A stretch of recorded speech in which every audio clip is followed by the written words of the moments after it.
Hello there, everybody. From time to time, I get requests from you viewers to post some studies where it's not white to move and win, but instead white to move and save a draw. And that could be as interesting, of course, as trying to find a winning move.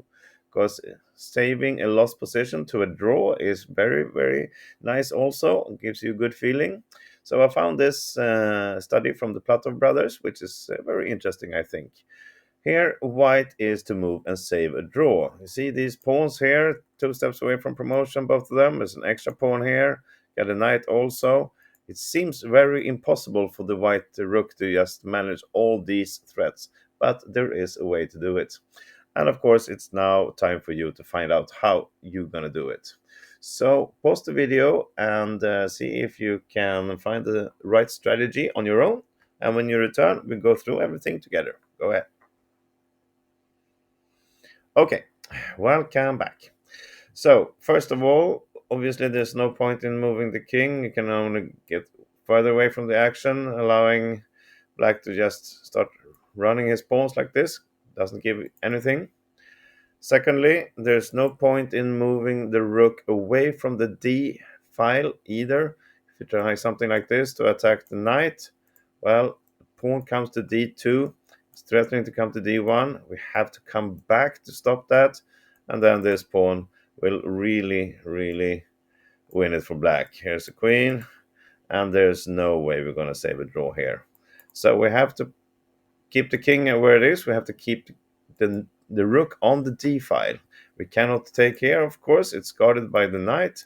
So we have to do something else. So let's look at a strategy which is right, but it's the wrong starting move. Rook to d4. We want to come to the h file and stop this pawn. Obviously, black cannot go here. We will just grab it, and then it's easy to save a draw from there. But if it goes to h2, then we can put our rook here on h4, stopping this. Yes, black will move the d2 pawn instead, and it seems lost, but it's not, because we can grab this pawn, allowing black to promote. We can allow him to promote on d1, but not on h1, because after this, there is a very beautiful sequence here for white. We just sacrifice the rook here on a2 with a check. If black takes it, well, then he guards this square, the queen handles these, and the king handles the next one. So this is a stalemate. If black doesn't take this rook, instead goes to b1, well, then we have a check, and this is a perpetual check, which also leads to a draw. So, was this the solution? No, I started saying this is not the right way, because if we start with the rook to d4, black is not going to push this pawn, it's not going to push any pawn. Instead, he will play king to b1. And now, if we try to get this pawn here, well, then he will play d2, and you see what happens. This will be hard to stop. And if we try to check here, well, it's not giving us really anything. This is just impossible to stop. Okay, so and if we take instead, we cannot allow because we want to have the rook here on h2. So this is the key for black. This is the key defense, or let's say attacking sequence for black. So if we cannot put the rook on d4, what happens then? Well, we want to try to put it on d6 instead. We want to attack to take this pawn also. Now, if black plays king to b1, we will start checking.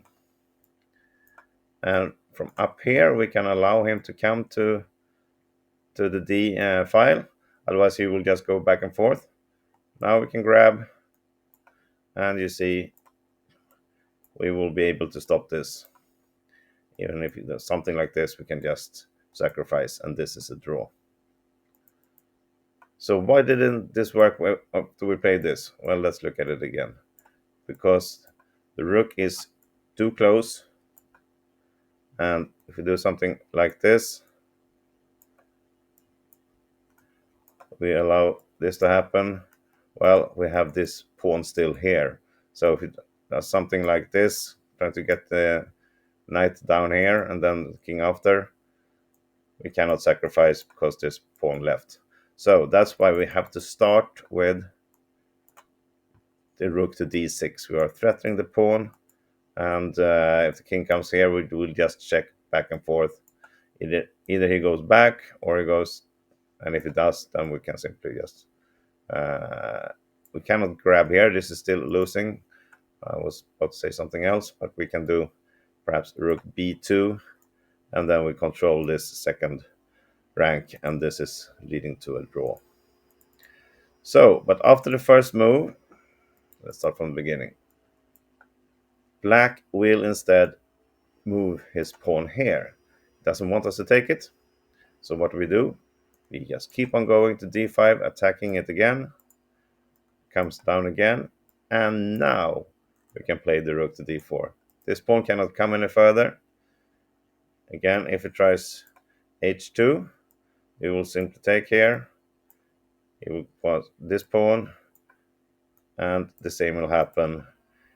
We are now putting ourselves into stalemate. There's no extra pawn here either for black. This is just a beautiful stalemate like this, nothing to do.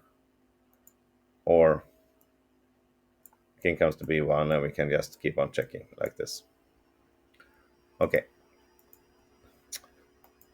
And now if we place king b1 instead of moving any pawns, these checks are great because sooner or later it'll have to go to the d file, and now we can play a rook to h4 and at the same time grab this pawn, which means we now safely can sacrifice our rook on the last pawn and not giving the black the opportunity to have another one up here or up here somewhere.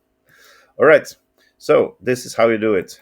First you have to push the pawn, this one, to come all the way down to h4, and then we will do the rest.